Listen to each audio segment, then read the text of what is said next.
Hey there, Philos here. This video is going to be on the new top tier items for the Demon Hunter in patch 2.3.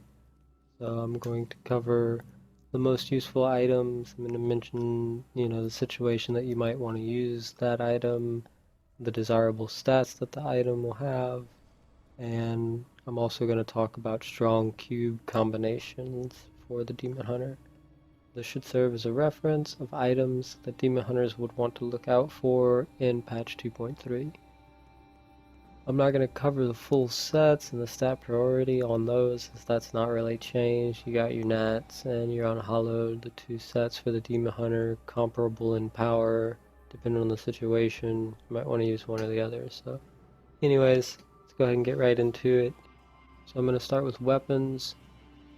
Here we have the new Multishot bow, Yang's Recurve. This will be available on non-season, and it's going to make the fire unhallowed much stronger than it already is.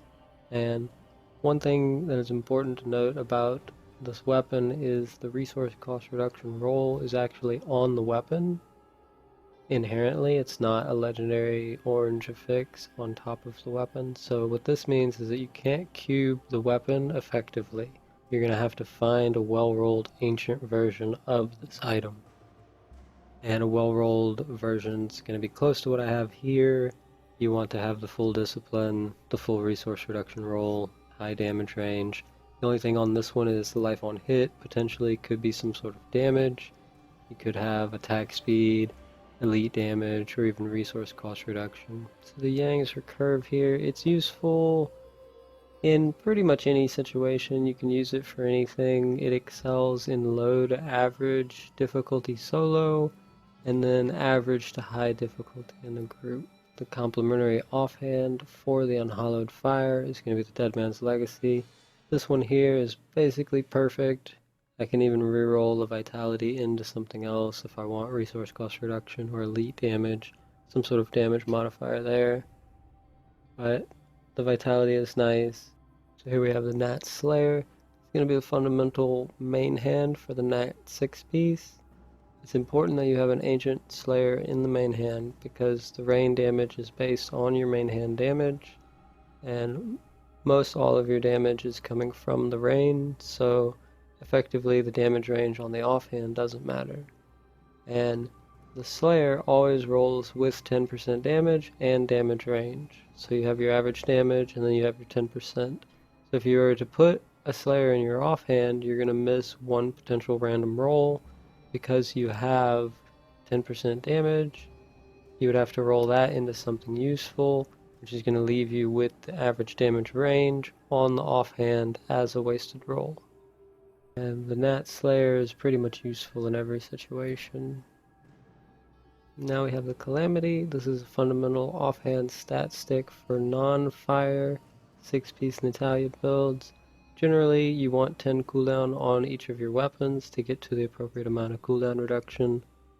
Other useful stats are going to be the resource cost reduction, elite damage, and potentially life on hit. You can see on this one I actually kept the life on hit. Testing this to see how it does. You can get some value from the life on hit. Situation for the use is going to be any non-fire Natalia build or in a group. If you're in a group with multiple DPS, that nobody has a Calamity, one instance of the Calamity is going to be useful for the group situation. The other essential offhand stat stick for Nats, again, you want the 10 cooldown reduction on the weapon, full fire damage, resource cost reduction, elite damage, potentially life on hit are going to be desirable rolls there. This is useful in solo Greater Rift progression. Anytime you're using a fire build, then you don't want the Calamity. So that's the weapons. Now I'm going to move on to the jewelry. There's not much flexibility here. Pretty much you're going to want to go Focus and Restraint and then the Hellfire Amulet for your jewelry. That's just every situation you're always going to want to have that. The damage modifier offered from the Focus and Restraint, it's just unmatched, second to none. There's no reason you're ever going to want to not run Focus and Restraint. Here you can see the other ring, the Restraint, And the desirable rolls are just include damage. So depending on your stat balance, usually the priority is crit chance first, and then average damage range, and then crit damage, and then dex last. Again, it depends. If you're dual wielding, you're going to get less value from crit damage, whereas if you're using a quiver, you're going to get more value from crit damage. And then for the necklace, you want to have your Hellfire Amulet. These are much easier to farm in 2.3. The wardens drop the machines straight away now instead of keys, so you don't have to farm up a bunch of keys to craft the machine. You just kill the key warden, and then he drops the machine straight away. So that, combined with the fact that the crafted Hellfire Amulets always roll with a socket, this effectively curbs the time that it takes to get a usable Hellfire. Desirable stats on the necklace include your dual crit chance, elemental damage is going to be better than dexterity, and then some top tier passive. Night Stalker is not exactly top tier, depending on your build you can get value from it, but preferred passives on the Hellfire are going to include ambush, awareness, cull the weak, archery, steady aim, and then other ones potentially useful. We have the new leech passive for healing, Perfectionist for damage reduction, and Blood Vengeance for speed farming and resource builds. Hellfire Amulet is going to be useful in every situation. You're never going to want to not be using a Hellfire Amulet. Now we have other armor pieces outside of the standard Nat 6 and Unhallowed Essence 6. There's going to be some flexible armor slots. These include the shoulders for Natalia's, and then the bracers and the belt for Unhallowed as well. So for the shoulders, we have the Profane Pauldrons here. These are great for the pickup range if you're speed farming or even just using Blood Vengeance. It's really nice to have that.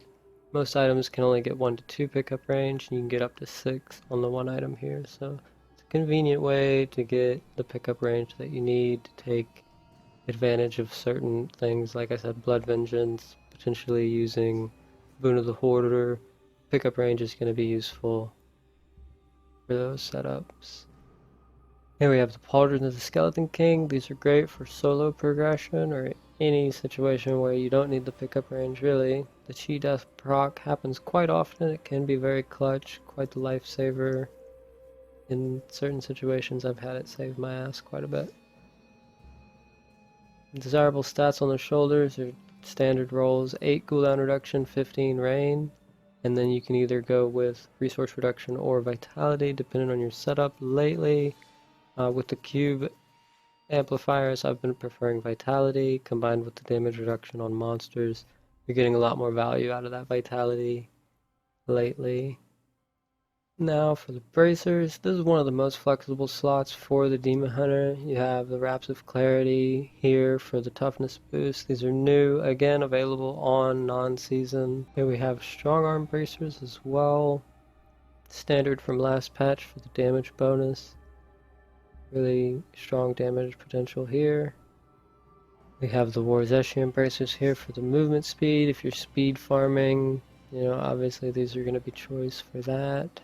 And here we have the Reaper Wraps for the hatred generation, which these are essentially useless with Natalia's, and on higher difficulty with the Unhallowed, you're not getting much value. But again, with the Fire Multishot, at low to average difficulty, you're going to get a ton of value out of that hatred from health globes.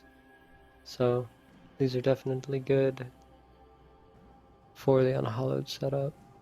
Desirable stats on the bracers are standard rolls. You want your elemental damage, crit chance, dex, vit, and the higher the secondary the better. So Reaper Wraps close to 30%, strong arm same way, Wraps of Clarity. You want all those modifiers of secondaries to be close to full. Now for the belts, usually you're going to want the Crashing Rain here for the Natalia, or the Witching Hour for the Unhallowed. And the most important role on the Crashing Rain is going to be the damage modifier on the rain. You want it to be close to 4,000. And other than that, it's just a stat thing here. You get your dex, vit, all res, and life percent. Just standard rolls on armor. As I mentioned, the Witching Hour here. And I was able with this one to roll the attack speed away and the life percent. As I've mentioned a few times now, the vitality, HP, toughness, damage reduction, healing, all of these things, you're getting much more value now than you have ever in the past on the Demon Hunters. So, you know, doing something like this on a witching hour is going to be quite nice because the attack speed's not really doing much and the life percent can help you live depending on your setup. And then the other belt that may be used in some situations is going to be the gold wrap.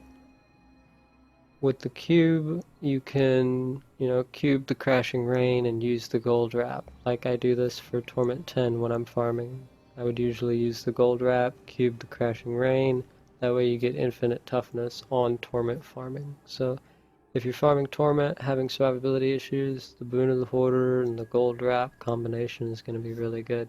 I actually have a video on that build that I was using, so you can check that out if you're interested. Now I'm going to talk about the useful items to cube for the Demon Hunter. Here you can see all the items that I regularly use in the cube on the Demon Hunter. I'm briefly going to go through each of these items and talk about why you might want to use them and what they're good for. So for jewelry, Convention of Elements, it's just a really good damage modifier. It's an independent multiplier, so that just means it's really, really strong. In Unity, you have your damage reduction, effectively doubling your toughness, so that's really good. Ring of the Royal Grandeur is going to allow you to combine set bonuses in different ways and take advantage of combinations of sets and things like that, potentially like Sages and Natalia's or something, or just enabling you to mix around builds a little bit. The Odyssey's End is for the damage bonus as well as triggering Call of the Weak and Bane of the Trapped. Thunder Fury, similarly triggering Call of the Weak and Bane of the Trapped. Leonine Bow, you can potentially trigger strong arms with this, but primarily it's just for the crowd control. Depending on the build you're running, you might want some sort of control over the monsters to keep them away from you a little bit, kind of pull them together, so Leonine Bow is really nice for that. The Ingeome here, cooldown reduction after killing an elite. If you're speed farming, killing elites very quickly, you're going to get good value from this. Doesn't scale very well into the higher difficulties, but depending on how fast you're able to kill elites and how quickly you're farming, you can get good value from that for sure. Hexing Pants for the damage and resources, obviously pretty standard. I mean, Hexing Pants have been popular for the Demon Hunter for a long time. The Crashing Rain here, you get your 4,000 damage. If you are unlucky on your Crashing Rain belt, maybe you only have a 3,500 belt or something, it could be that you would want to cube the belt just to get that 4,000. If you have, 3,900 plus, then I would just wear the belt. Cinder Coat, resource reduction, standard stuff here for fire builds. That resource reduction is really, really strong. And then the Gloves of Worship, again, kind of along the same lines as the Ingeome. If you're farming fast enough, you're able to hit shrines frequently enough to keep them up for a long time. And the really nice shrine to have is the Empowered Shrine. This makes your cooldowns much faster and your resource generation much higher, so those are a lot of fun to play with, especially speed farming, lower to average difficulties. Depending on how you want to build, the top 3 combos are going to be, because you can only have 1 jewelry, 1 weapon, and 1 armor. So I have the jewelry at the top, weapons in the middle, and the armor at the bottom. So you can only pick 1 of each, and again, depending on how you want to build, the top 3 combos are going to be something along the lines of, like, for a full damage setup, you would go with the Convention of Elements, the Odyssey's End, and the Hexing Pants. And then for a more balanced setup, I like to run the Unity with the Odyssey's End and the Hexing Pants.